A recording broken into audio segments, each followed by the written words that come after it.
Drones کی 60% سے زائد تیاری ملک میں ہو رہی ہے۔ فیلڈ مارشل عاصم منیر کی قیادت میں مسلح افواج نے جدید ٹیکنالوجی اپنائی۔ سلامتی کے شعبے میں ٹیکنالوجی کا استعمال قابل فخر ہے۔ وزیر اعظم میاں شہباز شریف کا اسلام آباد میں انڈس راس ایکسپو میں خطاب۔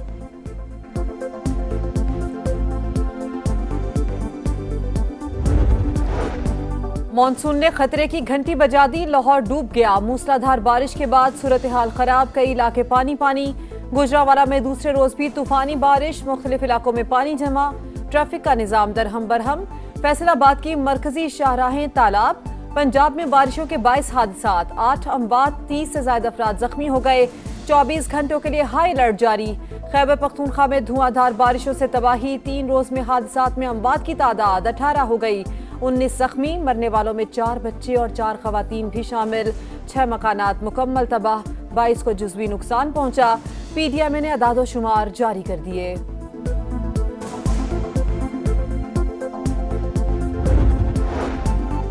پیٹرول کی قیمت کا روزانہ تعین ناقابل قبول، پیٹرولیم ڈیلرز ایسوسی ایشن کا ملک گیر ہڑتال کا فیصلہ۔ عہدیداران کے مطابق کل صبح 6 بجے سے ہڑتال کی جائے گی۔ پہلے مرحلے میں 1 روز کے لیے پیٹرول پمپس بند کریں گے۔ حکومت نہ مانی تو غیر معینہ مدت کے لیے ہڑتال کی جائے گی۔ پیٹرول 4 روپے 93 پیسے فی لیٹر مہنگا، نئی قیمت 320 روپے 73 پیسے ہو گئی۔ ڈیزل کے نرخوں میں 7 روپے 15 پیسے اضافہ، 367 روپے 21 پیسے فی لیٹر ہو گیا۔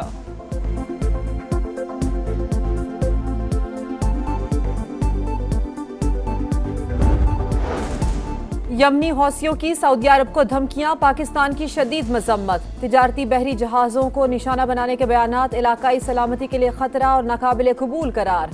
ترجمان دفتر خارجہ کا کہنا ہے ایسے اقدامات عالمی تجارت کے بلا تعطل بہاؤ کو بھی خطرے میں ڈالتے ہیں۔ پاکستان حق دفاع کے تحت تمام ضروری اقدامات بشمول طاقت کے استعمال کا حق محفوظ رکھتا ہے۔ ایران پر امریکی حملوں کا 11واں روز، سرک، تبریز اور خوزستان میں خوفناک دھماکے۔ بوشہر جوہری پاور پلانٹ کے قریب پاور سب اسٹیشن نشانہ، ایئر ڈیفنس سسٹم فعال۔ کرمانشاہ اور کنارک پر بھی بمباری۔ تازہ کارروائیوں میں ایرانی فوجی کمانڈ مراکز، میزائل، ڈرون لانچ سسٹم اور دفاعی تنصیبات کو نشانہ بنایا گیا۔ سینٹ کام کے مطابق حملوں کا ایک اور سلسلہ مکمل کر لیا۔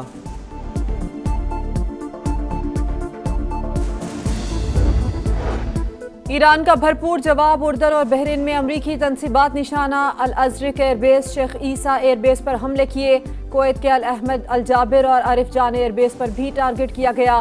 میزائل سسٹم تباہ۔ علی السالم ایئر بیس کے MQ-9 ڈرون ہینگر کو بھی بھاری نقصان پہنچا۔ ایرانی فوج کے ترجمان بریگیڈیئر جنرل محمد رضا اکرمینیا کہتے ہیں امریکہ نے ایران کے عسکری صلاحیت کا غلط اندازہ لگایا، دشمن کو ایرانی جزائر میں ایک قدم رکھنے کی اجازت بھی نہیں دیں گے۔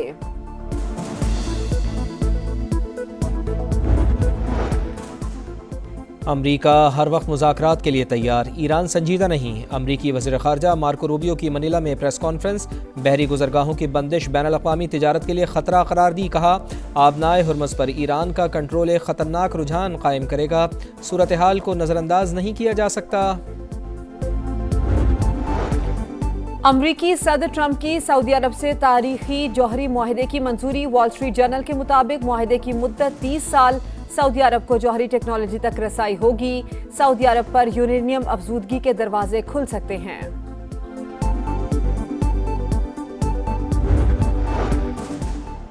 افغان شہریوں کے لیے جعلی دستاویز بنانے والا نیٹ ورک بے نقاب۔ نادرا افسران سمیت 4 افراد گرفتار۔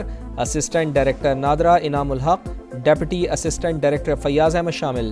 FIA کے مطابق ملزمان ریکارڈ میں رد و بدل اور دیگر قانونی غیر قانونی سرگرمیوں میں ملوث تھے۔ اور بھارت میں کاکروچ جنتا پارٹی کا احتجاج شدت اختیار کر گیا۔ حکومت کے اوچھے ہتھ گنڈے، طلبہ کے خلاف مقدمات درج۔ اپوزیشن بھی طلبہ کے حق میں بول پڑی، حکومت سے مستعفی ہونے کا مطالبہ۔ بھارتی سپریم کورٹ کا دوہرا معیار، طلبہ پر پولیس تشدد سے مختلف درخواستوں کی سماعت سے انکار کر دیا۔ ایران کے مناب اسکول پر امریکی حملے میں شہید 68 بچوں کا سفر آخرت۔ نماز جنازہ میں ہزاروں افراد کی شرکت، ہر آنکھ اشک بار، رکت آمیز مناظر نے دیکھنے والوں کو رلا دیا۔ کبھی کہتے ہیں ایران جنگ ختم ہو گئی، کبھی کہتے ہیں 2 ہفتے لگیں گے۔ ناکامی تسلیم کریں، آپ کے پاس کوئی حکمت عملی نہیں۔ امریکی سینیٹر وزیر جنگ پر برس پڑے، ڈیموکریٹس فوج کے لیے فنڈز فراہم نہیں کرتے، صرف سیاست کرتے ہیں۔ پیٹ ہیگزت کا جواب، کہا ایران جنگ پر $37.5 ارب خرچ ہو چکے، عالمی خطرات سے نمٹنے کے لیے مزید بجٹ درکار ہے۔ بریفنگ کے دوران جنگ مخالف کارکنوں کا احتجاج، ایران اور فلسطین میں بچوں پر بمباری بند کرنے کا مطالبہ۔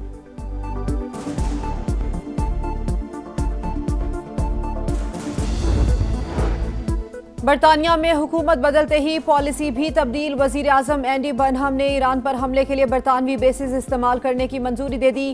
بلومبرگ کا دعویٰ، حملوں سے ایران کے موقف میں تبدیلی کا امکان انتہائی کم ہے۔ واشنگٹن پوسٹ میں امریکی انٹیلیجنس رپورٹ کا حوالہ، لکھا اعلیٰ قیادت اور عسکری نقصان کے باوجود ایران حکومت اب بھی اپنی بقا برقرار رکھنے کی صلاحیت رکھتی ہے۔ بحری ناکہ بندی کا مقابلہ بھی 3 سے 4 مہینے تک ممکن ہے۔ پینٹاگون نے عراق میں ہلاک امریکی فوجی کی شناخت ظاہر کر دی۔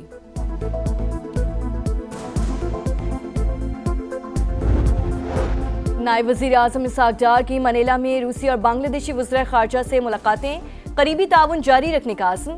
پاک روس وزرائے خارجہ کا کثیر الجہتی فورمز پر باہمی رابطوں میں اضافے کرنے پر زور۔ اسحاق ڈار منیلا میں 33ویں آسیان ریجنل فورم وزارتی اجلاس میں پاکستان کی نمائندگی کریں گے۔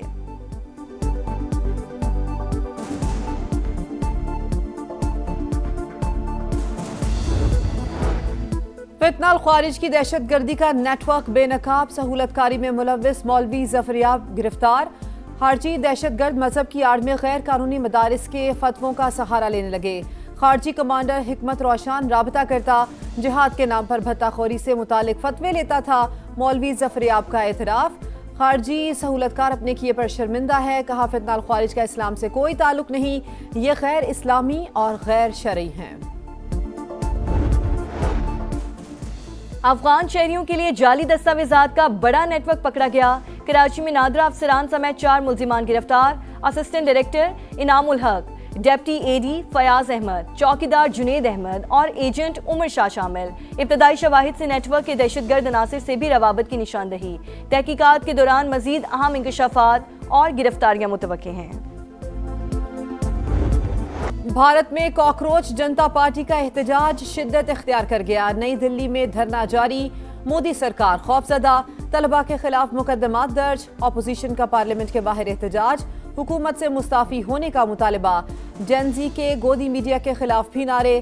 بھارتی اداکار نصیر الدین شاہ بھی احتجاج کے حامی۔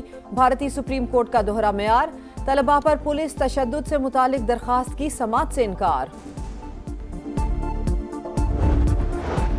امریکی صدر نے سعودی عرب کے ساتھ سول جوہری پروگرام کی منظوری دے دی۔ وال سٹریٹ جرنل کا دعویٰ، امریکی اخبار کے مطابق سعودی عرب کو توانائی کے لیے جوہری ٹیکنالوجی تک رسائی حاصل ہوگی۔ جوہری معاہدے کی میعاد 30 سال تک ہے۔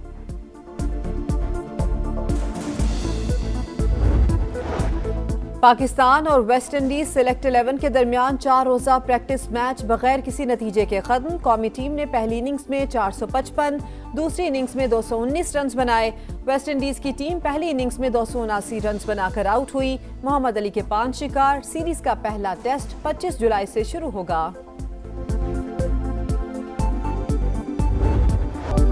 ورلڈ کپ فائنل میں فیصلہ کن گول، بارسلونا میں آرٹسٹ کا اسپینش ہیرو فران ٹورریس کو خراج تحسین، دیوار پر تصویر بنا ڈالی۔ اسپین کے وکٹری پریڈ میں لامین یامال کا پلے کارڈ مرکز نگاہ۔ ارجنٹینا کے لیانڈرو اور گاوی کے جھگڑے کو اسپین کے شوبز باکسنگ مقابلے سے تشبیہ دے دی۔